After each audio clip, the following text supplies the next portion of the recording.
Welcome back to Mr. Legendary 99, where true history bleeds into horror. Tonight, we unseal a frozen mystery, one that starts with a map, ends with madness, and was never meant to be found. Our story begins at the edge of the world, in the year 1900. The age of exploration was at its peak, but not every journey north was one of glory or gold. Some expeditions were driven by obsession, by the lure of secrets older than civilization itself, and some were doomed from the very first step onto the ice. Dr. Harold Wexley was not a man easily deterred. A British geologist with a mind as sharp as the Arctic wind, he was consumed by a single chilling theory: that something ancient, older than man, older than the ice, waited beneath Greenland's endless white. He scoured old maps, pored over Inuit legends, and spent sleepless nights tracing cryptic patterns that others dismissed as coincidence. He called it the vein of the old world, a place where the land hummed with buried memory. But the Royal Geographical Society wanted nothing to do with him. They called his ideas superstitious trash, and his proposed expedition a waste of good men and money. Undeterred, Wexley turned to private backers. He convinced wealthy eccentrics, sold family heirlooms, and pawned his reputation for a chance to chase the unknown. With the funds raised, he bought a state-of-the-art steam-powered sledge, hired 6 men, each with their own reasons for risking the ice, and set sail for northern Greenland. They called their base Camp Ravenhill. It would never appear on any official map. And of the 7 men who set out, only a single diary would ever return. 15 years later, in the spring of 1922, a Danish trapper named Erik Vagensson was hunting seals along the coast. The light was strange that day, the sky bruised purple, the wind carrying whispers that made his dogs whimper. As he crossed a glacier, his boot struck something hard. A battered, leather-bound journal, half buried in the snow. There was no sign of a camp, no bones, no trace of the men who might have owned it. Only the diary, its pages stiff with frost. Vagensson sent the journal to the British Museum, where it languished in a forgotten archive, gathering dust for nearly 60 years. In 1901, a curious researcher finally opened it, and the terrifying contents came to light. The diary was signed by James Acton, second in command of Camp Ravenhill, and what he recorded would haunt everyone who read it. Day 14. We arrived at the plateau Wexley calls the vein of the old world. The ice hums at night. I hear whispers when I try to sleep. The dogs refuse to go near the ridge. Wexley says it's just nerves, but I've never seen them so afraid. I wish I could sleep. Day 21. Miles saw shapes moving under the ice. We laughed at him, but that night his tent was torn from the inside. No blood, no tracks, he's gone. Wexley says it's the wind, but the rest of us know better. Something is out there. Day 23. The men are restless. Wexley insists we stay, says the voices are a key, that we're on the verge of a discovery that will change history. The men argue, tempers flare, then one disappears. No one saw him go. Day 26. We found McTavish, frozen upright in the middle of the lake. Eyes open, ice inside his throat. It's as if he was trying to scream, but the cold stopped the sound. Wexley took notes, sketched the scene. The rest of us just stared. As the days wore on, the entries grew stranger. Wexley began carving symbols into the ice, intricate patterns that seemed to glow in the moonlight.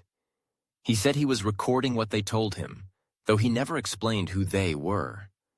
Acton included sketches in the journal, spirals, jagged lines, and one symbol that appeared again and again. A spiral with a crack in the center. Experts who examined the diary in 2005 were stunned. The markings resembled Paleolithic cave symbols, thousands of miles from where such symbols had ever been found.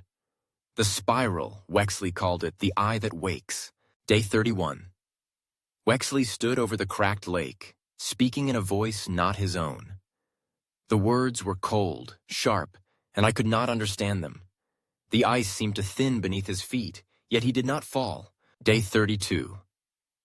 He vanished, slipped through the ice without a sound, no splash. The surface closed over him, smooth as glass. We searched, but there was nothing to find. Day 34. Only I remain. The ice is thinner each day, though the temperature drops. They call to me now, not with words, with memory. They show me things I was never meant to see. This is not Earth's north. This is their prison. The diary ended abruptly, the final pages smeared with what looked like frozen tears. Acton's last words. If you read this, you let them in. They follow attention. Do not show this to the world. Do not seek the spiral. The mystery of Camp Ravenhill only deepened with time. In 2011, a new team of researchers braved the northern ice, armed with radar, sonar, and satellite phones. They found nothing of the original camp, no bones, no tools, no tents.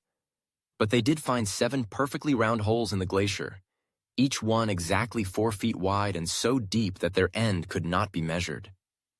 They tried radar scans, dropped sound equipment into the darkness, but nothing returned. No echo, no signal. It was as if the holes led somewhere outside the world itself.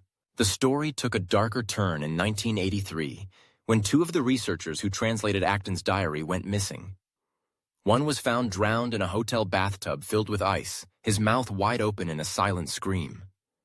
The other was discovered in his car, frozen solid despite it being the height of summer in London. The curse of reading, some whispered. The price of attention. In 2017, a documentary crew set out to retrace the steps of Camp Ravenhill. They filmed strange electromagnetic disturbances, captured faint screams echoing under the ice, and watched as compasses spun wildly, refusing to settle. The footage was pulled before it could air, but one clip leaked online. A crew member standing motionless in the snow, arms outstretched, eyes bleeding. In the background, a faint voice whispered, "He sees you." Some say the spiral is now online, that the more people see it, the more they wake up. That the eye that wakes is not just a symbol, but a warning. A door that should have stayed closed. So if you're listening to this, don't pause. Don't rewind. Just listen. The ice remembers, and it whispers to those who seek its secrets. What happened to Camp Ravenhill? Did they find what they were looking for, or did something find them? We may never know. The diary is locked away now, but its words linger like frostbite, cold and unyielding. Like this video if your dreams have grown colder lately. Subscribe to Mr. Legendary 999 for more terrifying truths buried in time. And if you made it to the end, comment, "I hear the ice whisper." But remember, some mysteries are better left frozen, and some doors are never meant to be opened. The Arctic night is long, and the ice never forgets.